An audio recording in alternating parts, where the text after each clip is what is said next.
Hello, hello, hello. Good morning. Welcome to Around the World with Dane Waters. I'm your host, Dane Waters. I was just noticing the new montage there. It's very interesting. It just shows what's going on around the world and all the things that we have to deal with as human beings each and every day. So today we have a lot to talk about. Today our show is focused on Donald Trump and the impact Donald Trump is having both domestically and around the world. Now, all Nigerians and all Africans and all people around the world who are watching should pay attention today because there's a lot of nuances. There's a lot of things going on that most people would think, oh, well, that doesn't bother me. Oh, well, that doesn't impact me. Well, let me tell you, there's a lot in the details. What's the devil in the details, I think is what they say. So we have to really talk about it. And it's just not one of these situations where you say, yeah, well, it's great, America, he's doing this. But listen, for everyday Nigerians and everyone in Africa and everyone around the world and people in Taiwan and people in South America and Central America, what is happening is going to have extreme consequences. Now, if that's good or bad is up to the individual observer. But on today's show, we're going to have a special guest. We're going to walk through this.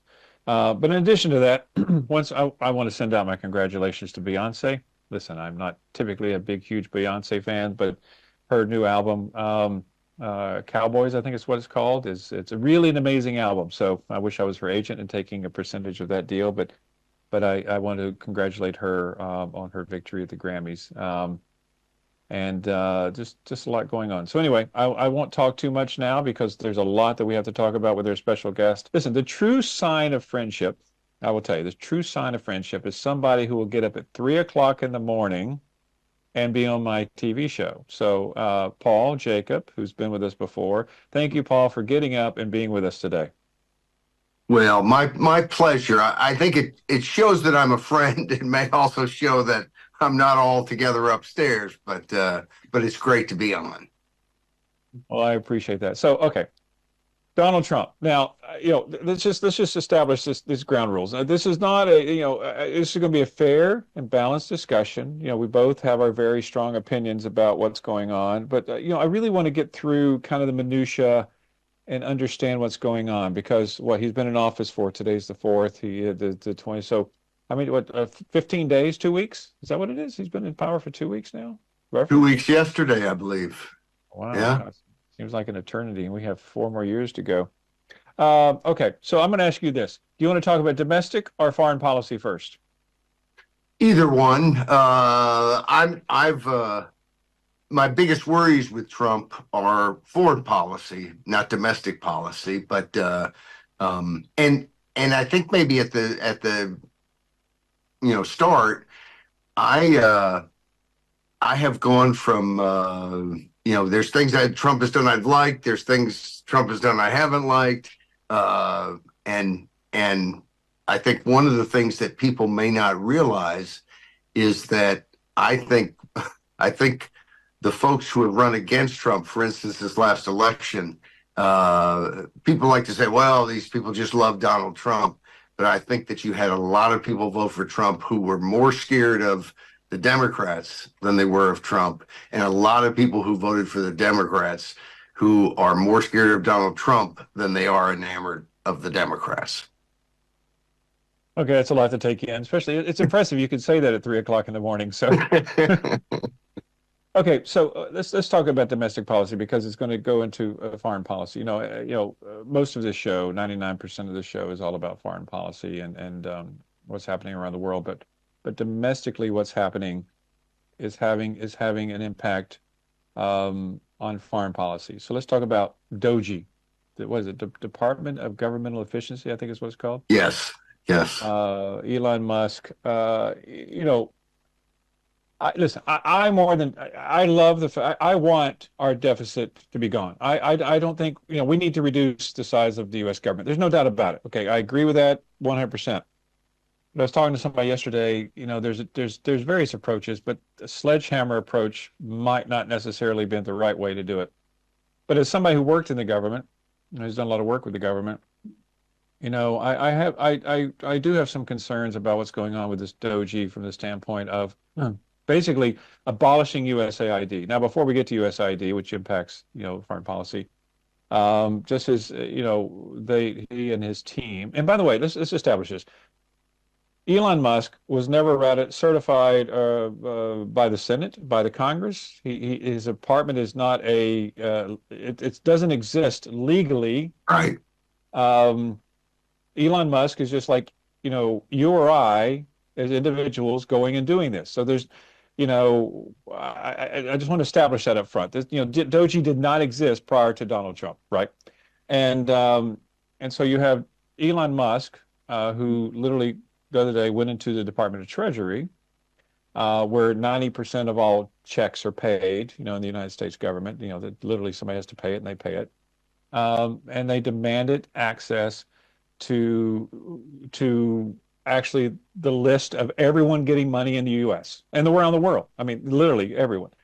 And they're going through that list and seeing, okay, well, we like this, we don't like this, we like this, we don't like this. First of all, I have serious concerns with that. Second of all, let me ask you this question. Do you believe that what's happening with like USAID, before we talk about that specifically, and Department of Treasury and Doji, there is a separation of powers about the power of the purse. Congress appropriates funds. They have the power of the purse. Do you believe that what's going on violates in some way the separation of powers? I don't immediately see, oh, they violated some constitutional provision or the law. Now, I'm not an attorney, and they may very well have, but I think it's classic Trump in the sense that he gets into something like this, which is we need to get government down to size and we need some accountability, and Washington is out of control, bloated. And of course, the country's with him. And not 100%, but a solid majority says it's about time somebody has gotten a handle on Washington. And they recognize that it's awfully tough to do through all the various channels. Nobody's done it. Republican after Republican says, hey, we got to cut government down to size. And this is the biggest, flashiest attempt to do that anybody's seen. So that is all on the good side. And if he's attacked on that, he wins. At the same time, I support that, but I want everything followed, by the law. For instance, one of my most troubling, when I look at what Trump's done, one of the things that troubles me most is the birthright citizenship. And not because of the concept. Someone who says, hey, we ought not to have birthright citizenship, that's a legitimate opinion, of course, as it is to say we should have it. But to say we can just repeal it, I mean, it's in the 14th Amendment, and it's very clear. And some people can argue, well, that wasn't really their intent or whatever. I think you have to read the words. So to me, a lot of what Trump is trying to do, I'm applauding. At the same time, I'm very nervous because you can't do good. You can do good by upsetting the apple cart in Washington and by irking everybody in this town. But you can't do good by violating the Constitution. You can't do good by breaking all the rules and having your own rules. And I think that's where the country will be. The more Democrats, just run around with their hair on fire saying he's a fascist and he's going to do everything terrible, the less effective they are. The more they, one of the good things about Trump being in is that the media and a lot of the government is going to be on guard. And that's not a bad thing. That's a good thing. I wish they were that way all the time. So it'll be interesting to see how this plays out, because the public does not want Trump to violate the law. They do not want Trump to be mean or to create chaos. They do want him to cut government down to size. They do want him to take control of government and use some common sense. And I think you can see it going both ways, maybe at the same time. Okay, this is going to get a little deep here. For Donald Trump won, I'm just rounding, he got 51% of the popular vote to 49% of the popular vote, right, for Kamala Harris. Roughly. He actually, I believe, got under 50 if you count the third party candidates. Okay. So really it's a split when you get down to it. 50-50. Yes. And yes, everyone talks about this mandate. Yeah, well, he won the Electoral College, but let's just deal with rank and file Americans for a second, the popular vote. Now, I understand that when to the victor goes the spoils to some degree, that when you win, you get the ability to do whatever. But he represents all of America, not just the 50% of Americans that elected him. And listen, there's certain things like I noticed that his press secretary yesterday was coming out and talking about, we found that USAID was giving money to DEI this, doing this, and some transgender play and where I don't know, Well, there was the kind of suggesting that maybe it was there was a transgender pilot to the helicopter that crashed with the right. plane, and of course there wasn't. But even if there was, what does that mean? As if nobody who was binary sexually, gender wise, has ever crashed anything. So there is the silliness like that, Well, and yeah, but my point is that when you allocate money, excuse me, I don't know, I get all choked up with you, Paul. I get all choked up. It's like when Congress appropriates funds, it appropriates funds for all of America, all of the world, right? So you're going to have in these departments, and if and where there's going to be funding for stuff that 50% of Americans want, and there's going to be some things that the other 50% want. Okay, so when you see on TV people saying, well, USAID is doing this and doing this and doing this, we have to remember that we have to govern for the entire country, and there's going to be funding going for things that I may not like, but I am not 100% of the population. So that's number one. But number two, let's get into foreign policy here because this impacts. Go ahead. hold just 1 second, because there's an issue in terms of when Congress appropriates, can the president, and I forget the term they used to use, but basically hold that funding and say, we're not going to spend it because I'm the executive, so I don't have to spend on that, even though you appropriated it. Now I can't take it and spend it on something else, but that was something that was done in the past. I believe the courts have come out and said, no, you can't do that. But there's a rub there, and it's why folks ought to be reasonable. Like the whole foreign aid, this will segue us into foreign policy, but for forever. I'm 65 soon, and my whole life people have complained about foreign aid. Why are we handing all this money out to foreign countries? And of course, I realize most of that money is paid to U.S. interests doing stuff in foreign countries, and it's not some giveaway that it's often portrayed to be. But that's the place. It's one reason why I think Trump is doing this with U.S. aid, because he knows there's a huge unpopularity, a really deep kind of sense in the public that we're giving all this money away. It's also that the U.S. is being taken advantage of all the time.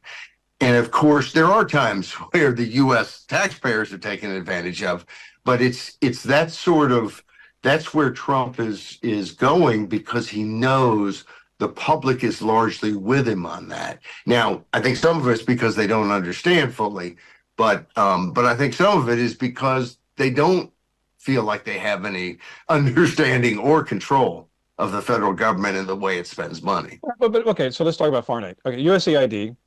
Just so for our Nigerian audience, the USAID has given Nigeria $7.8 billion. Okay, they just recently there is another 567 million set aside for sub-Saharan Africa, with a huge chunk of that going to Nigeria for aid. Now, listen, I'm like you. I travel around the world. I see some aid, USAID. I see a lot of USAID people around the world.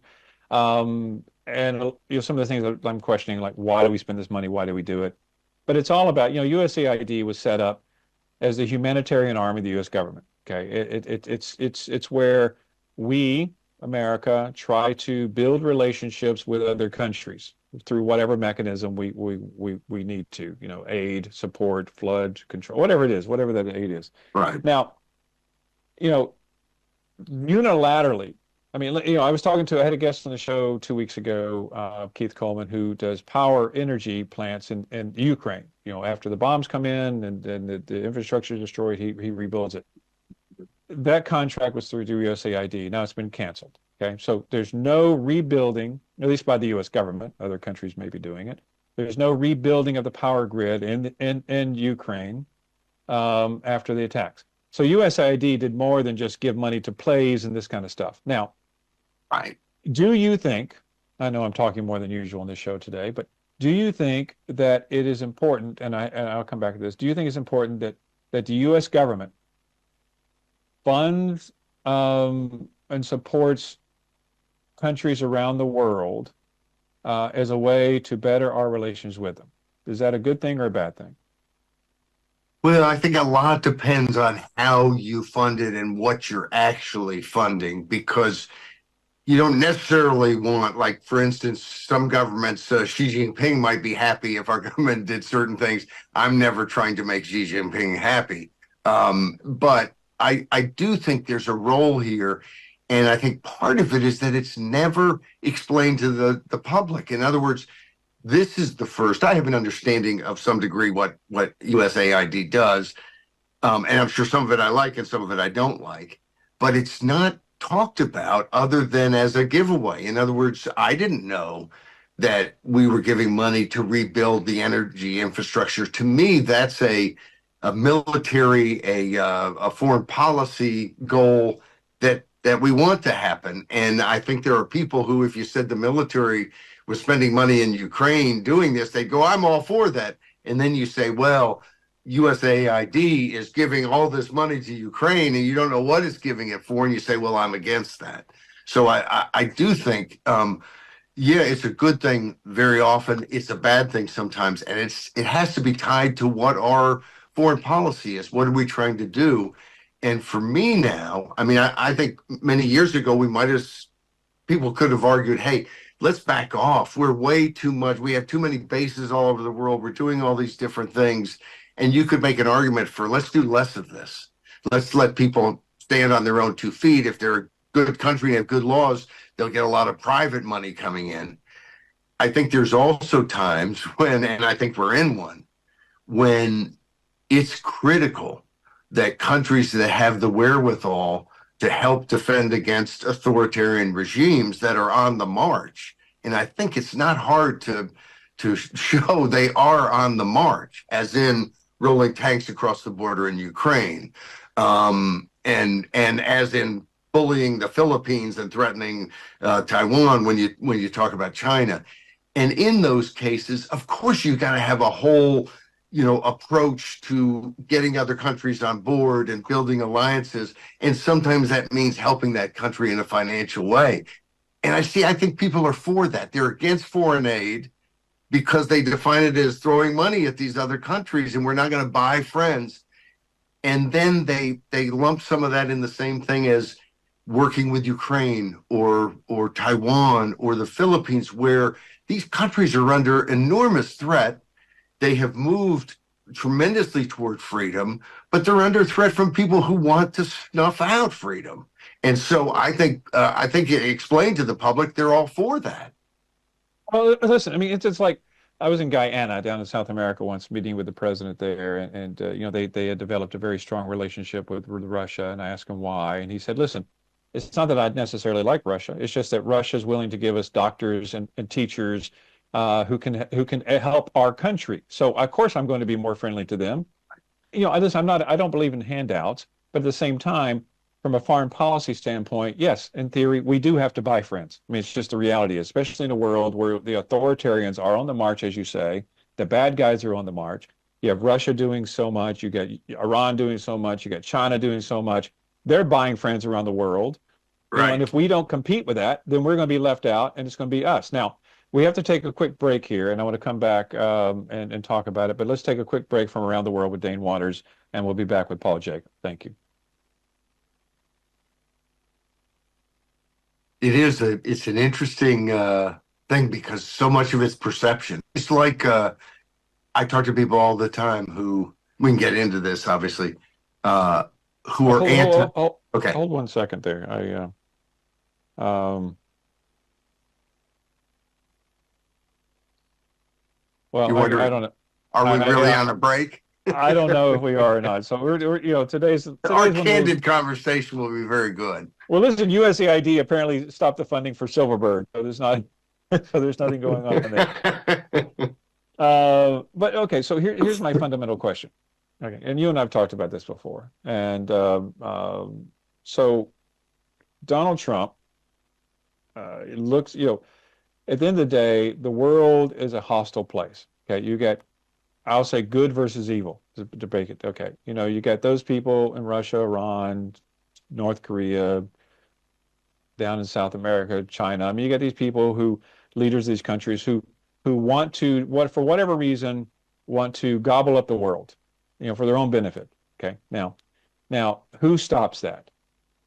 There's an old saying, freedom isn't free. Okay? It isn't. And we have Donald Trump who I understand, looks at everything through an economic lens, right? Says, like, for example, he said, okay, we'll help Ukraine if they give us access to their precious minerals. We'll help Taiwan if they, or we're going to impose a tariff on Taiwan unless their chip manufacturers move to the United States. Everything's through an economic lens. Right. Now, okay, on one hand, that looks good, but if America is that way, if we have a president that only looks at things through an economic lens, what happens to freedom around the world? Who's protecting freedom around the world? That's a question to you. Well, it's whoever has money. If you look at it that way, and a country like Taiwan or a more advanced country that has resources gets to be free or gets to be defended, and others don't. It's funny because certainly we have to be realistic about building alliances and other people buying in. Like I hats off to Trump for jerking around NATO. And we probably disagree a little bit about that, but I'm glad he jerked around NATO because it made NATO stronger. It made them stand up. Now, if it would have caused NATO to dissolve, and 20 years ago, I was opposed to the U.S. being involved in NATO. But I look at it now and I say, look, we've had peace in Europe. It's worked. And you want to defend NATO. You want to build NATO. Now, if I were wanting to build NATO, I wouldn't have done it exactly the same way Trump did. But I also think that you can't do it sometimes you have to just say plainly, look, you got to pay up. And I look at Taiwan and I think, look, they have the ability to pay up in different ways, and they should put more into their own defense. But you also can't have this view that we can just wheel and deal our way to a free world. And we, as much as I know people who would argue, well, the U.S. has tried to gobble up the world. Well, our gobbling up of the world is really the U.S. having a huge role in freedom of navigation around the world and allowing every country to take their products to market without fear of pirates and foreign adversaries, and has ushered in a time in the world in which there's been a tremendous economic growth. And we blame our country, and we should, when we screw up things around the world or do something we shouldn't, but we don't credit it for literally decades of relative peace and freedom around the world that we have helped secure. And the problem I have is that's not explained to the public. I don't think the public sees what we have done successfully. They do in kind of a glorified, we're the exceptional nation and we stormed the beaches in Normandy, but that was a long time ago. And there have been U.S. military and U.S. political efforts for decades and decades since World War II that have been very, very important. And I think it's easy to dismiss those and say, oh, we're butting our noses in other people's business. I hear when it comes to Taiwan sometimes that they're caught in between two superpowers. Well, they're caught in between two superpowers. One that wants to take them over and re-educate them and crush their freedom, and the other that they're hoping will protect them. That's not a rivalry over two superpowers. So I think you're right. We have to be focused on more than just economics, because freedom is a long-term benefit that if you lose it, you can't be rich enough to want to live in a Nazi or a communist state. And no matter how rich China gets, I wouldn't want to live there where if you say the wrong thing, you're in a tiger chair in some police department. So we have to recognize that. And my biggest problem with our foreign policy is that our leaders keep saying, hey, we got this. Don't you worry your pretty little heads about it. And we're in a world that's different than we grew up in. We grew up in a world in which the U.S. was the undisputed leader. And I know the Cold War, there was the threat of Russia, but the Soviet Union was never on par with the technology and the wealth of the United States. And now China is an adversary that we have to take much more seriously. And like you say, they're buying friends all over the world. We have to counter that, and as smartly as we can. Yeah, I mean, let's take Nigeria specifically. Okay, so $7.8 billion to Nigeria. Now, when USAID funds dry up, and we're not supporting Nigeria, whether it's through humanitarian assistance, fighting Boko Haram or whatever it may be, if all that dries up, okay, what's the president of Nigeria going to do? Just say, oh well, we give up. We're just not going to do it. No, they're going to go find other friends to give them money. We already know that Russia is infiltrating Nigeria. We already know that. Russia's all over Africa, and I don't think that again, that's not something that's followed much. But Russia, their impact in Africa in the last decade or so is gigantic. Yeah, and so it's going to grow when that vacuum exists. It's going to grow, and even if it's a short period. I mean, let's say that people in Nigeria, for example, they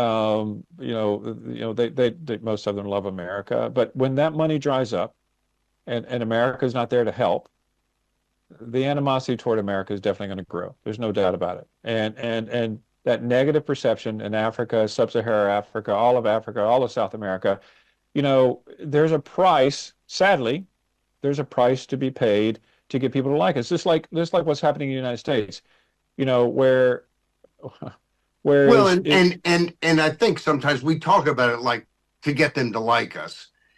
But of course, that's not really what we're, they might like us, they might not like us. We're trying to get them to work with us and to work as part of a kind of more free and democratic society, alliance, and so that does take something. If China and Russia were just the nicest guys in the world, then the fact that they're kind of gobbling up some countries, oh great, you guys help them. They're not nice guys. They are the forces of the old world, of a world in which everything's dominated by tyrants. So we don't want that. Well, yeah, and listen, let's be fair. Let's be blunt about it. Russia, China, Iran, North Korea want America to disappear. Okay? Yes. They want America to go away. So if we allow them to build their strength around the world, that only makes it easier for them to destroy America. Okay? That's it. Yeah. So we have to defend against that. Most people in America think, oh, we have a great military. Well, 90% of the wars that are fought around the world are not fought on a battlefield. Okay, they are fought through foreign policy. And I will tell you from USAID standpoint, I mean, I know people talk about humanitarian aid, but USAID did a lot to support the intel community and others with funding assets and doing stuff. So USAID's lack of funding and closure is going to have a tremendous impact on America's safety and security. Forget the fact that they give to an LGBTQ play and wherever it is. Who cares? Who cares about that $20,000? But the reality and the impact of shutting down USAID is going to have a fundamental negative impact on the safety and security of the United States of America.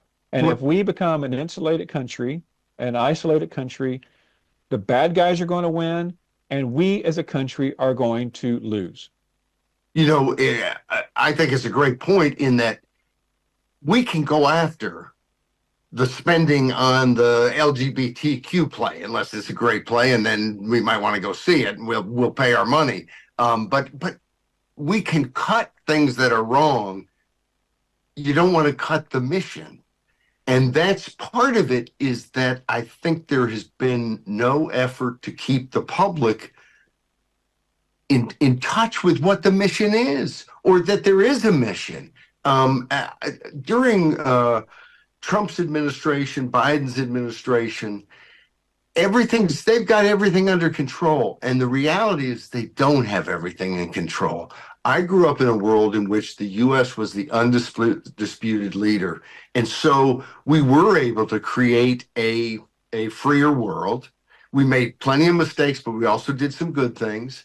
And I think we have to realistically look at, what is this going to? And obviously, I think they've pulled out USAID as hey, this can be our whipping boy, without the public being aware of what it fully does. But the more the public's in on the whole thing, I feel like, look, I'm getting in an age where I'd like to, mosey off into the sunset. I don't think we can mosey off to the sunset, because the world has changed, and if we don't get active and do the right stuff, we are going to lose the world. And what I mean by that, Dane, and I know you're with me on this, I know people who, well, what if China takes Taiwan? Big deal. That's one country. I mean, it's sad for the 24 million people who live there, but we can't solve every problem. What's the big deal? And the big deal is, but it won't really affect the U.S. Well, it's not just the chips, which will affect the U.S. and the whole world if China's in control of Taiwan and Taiwan's not free. But it's also the strategic importance of Taiwan. I don't know how we defend the Philippines, which we have pledged by treaty we will do, or how we defend Japan if Japan and the Philippines are separated and surrounded by the biggest navy in the world. And so there's this thought that we can just step back. Well, what kind of economy are we going to have if we can't trade in Asia? If we've got to pay China a bounty every time we cross the South China Sea, their ocean. I mean, we're headed to a place where, and look at the balloon that flies across the country from China, or what's happening in the Arctic. This is not about us just helping the poor people of Taiwan because we're really thoughtful, wonderful people. That all may be true, but we're helping, or should be helping, Taiwan and the Philippines and some of these other countries, Ukraine, because if we don't, we're looking at a world war, and we're looking at the possibility of a much poorer U.S. that doesn't have not just the influence, but even the ability to trade in parts of the world. This is not the world we want to go to. We've gone to a world where people can trade freely all over. We don't want to go back. Well, listen, I mean, the reason I'm not going to, there's so much to say here. Let's talk about China for a second. Okay. Okay, so tariffs, and I'm not going to get in the whole basis of tariffs or right, wrong, or indifferently, whatever, but okay, 25% on Mexico, 25% on Canada, 10% on China. Okay, now I'm gonna say my 2 cents worth on this. China is the big bad evil, evil person in the room, right? Okay, and if I'm an American, I'm thinking, 25% on Canada, 25% on Mexico, 10% on China. Well, what's up with that? I don't understand that. Well, listen, let's live in a world where we understand that Elon Musk's largest factory for Tesla is located in China. Let's live in that world, okay? And let's live in the world also where the other thing I want to ask you about is that he put out a tweet the other day, Elon Musk, saying that USAID funded the creation of COVID-19, or whatever he said about COVID-19. Listen, we have to live in a world where this guy, Elon Musk, and he's 360 billion, so I'm going to give him all the accolades in the world for creating. I mean, listen, I got $360, he's got 360 billion, so I got to cut him some slack on that. But the reality is, we have this guy who is not appointed by, who's chosen by Donald Trump, not vetted, has passed no security clearances. Let's remember, he's not an American citizen by birth. He's not. He was born in a foreign country. Not that I'm making an issue of that. And yet he's over there saying, okay, hey, let's lessen the tariffs on China. Let's not accuse China of COVID-19. Let's say that it was done by USAID. I mean, what's going on? I just don't understand what's going on. Well, and it is a problem. Like certainly, Elon Musk is free to do whatever he wants to do. You don't have to be a citizen to get involved in different things. But it is troubling that there's not a process and that he's not really vetted in any way. Elon Musk is a brilliant guy. I have lauded him for a long time because of SpaceX and other stuff. Hats off to him. But a couple of years ago, he suggested, this is after the the CCP just obliterated freedom in Hong Kong, violated the treaty that they made with the agreement they made with Britain and they made with the people of Hong Kong.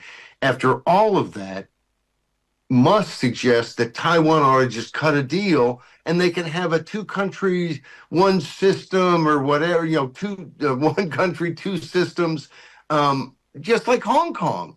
I mean, he was absolutely clueless. So let's face it, brilliant people can be incredibly stupid. But here is the sort of thing that troubles me. The whole COVID-19 thing, Anthony Fauci is beloved by much of America and hated by much of America, but it's never really come out, I think, in the way it should, how much he tried to block the lab leak theory of the origin of COVID. Well, why would he do that? Well, because he did send millions of dollars to that Chinese lab. And the U.S. does have some responsibility for whatever might have happened in that lab. At the same time, why was it a big problem? Because China has never come clean with what it did. So, yeah, there's blame, not on USAID. That's not where anything happened. That's insanity. But there is blame, I think, with NIH and with the medical community in the United States, the government part, for funding that. But that shouldn't relieve one bit of what China did, which was have a virus come out, lie about it, can lock down their country, even while they sent people overseas continuing with a pandemic underway. I mean, China is such a bad actor, and I give Trump a huge amount of credit for blowing up our completely stupid relationship with China, empowering them, that has been president after president after president. At the same time, it's easy to realize that Trump doesn't quite get it.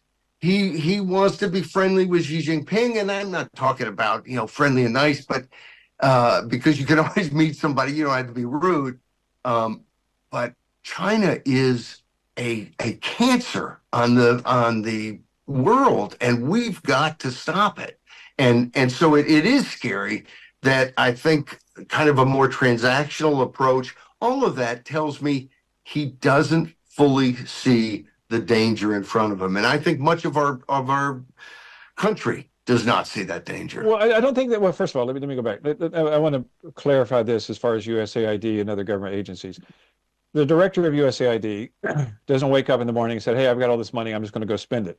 Okay. All the funds that go to these agencies are approved and appropriated by Congress, Republicans and Democrats. Okay.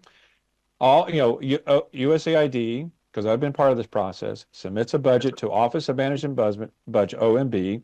They vet it. The White House then submits that budget. The White House submits the budget to Congress, and Congress decides. So all the funding that's being spent around the world by USAID was approved by Congress. Republicans voted for it. I'm not saying all of them. Democrats voted for it. I'm not saying all of them. But let's just remember, this is not some rogue organization that's deciding how to spend money.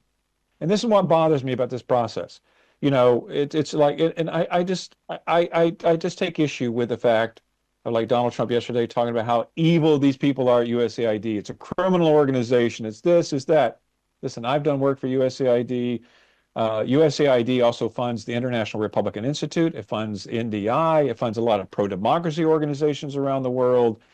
And so these are not evil people. NDI being the National Democratic Institute, right, which is the counter to IRI. So all those things exist. But I will say that in closing, because sadly we only have another minute here, but what I want to leave the show for the world to think about is that, we are in a crux of a war between good versus evil, and I'll put it that way. And I don't want to say just necessarily East versus West, but you got evil out there: China, Russia, North Korea, Iran. I mean, whatever you want to say. There's evil out there with a number one mission to destroy America. Okay? Yes. If America, I understand America first. I want America to be great. I want us to reduce our debt. I want all those things as well. But if we lose sight of what our responsibility is around the world and what we need to do to fight evil, we will be consumed. And if we're consumed and we're not around to protect countries like Nigeria and Sub-Saharan Africa and others, the world as we know it, you're right, we're going to be living in a police state globally. So give me your last 20 seconds of thoughts, Paul. Well, we need the American people to be invited to think about all these things, because from a media and political standpoint, they're not. The powers that be are scared. We might not agree. This next decade, these next few years are hugely crucial. And I don't trust Donald Trump to solve these problems. I don't trust the Democrats to solve these problems. Congress, like you say, has been involved in all of this stuff, has signed off on it, and then they do nothing but bitch and complain and act like it wasn't their fault. The public, though, will get, and I think increasingly is getting, how dangerous the world is. We have leaders who I don't think quite get that. I'm still hopeful that that a lot of this will work out. I think Donald Trump's crazy, kind of method is successful sometime, but unless the public is really engaged and recognizes this moment in the world, we're in trouble. And this is not a moment of the U.S. can reassert its world domination. This is a moment in which we can connect with other countries and reduce some of our burdens, but only by creating real alliances. And that means, dress down NATO, but then love them, because we're all in this together. This is not the world it was in the 1930s or 1950s. This is a world in which we're too small and people are too connected, not for the U.S. not to use its position to keep a world in which there's a lot of freedom, growing wealth, and the ability to trade that there won't be if the authoritarians take over. Well, Paul, I appreciate you being with us today. I really just always a pleasure. And I'll just close by saying freedom isn't free. Let's remember that. Freedom isn't free. And the whole world needs to understand that. So, but anyway, thanks for being here. I appreciate you getting up at 3 o'clock in the morning. And thanks for being with Dane Waters, with Around the World with Dane Waters. It's always a pleasure. I look forward to talking to you next week. Thank you very much.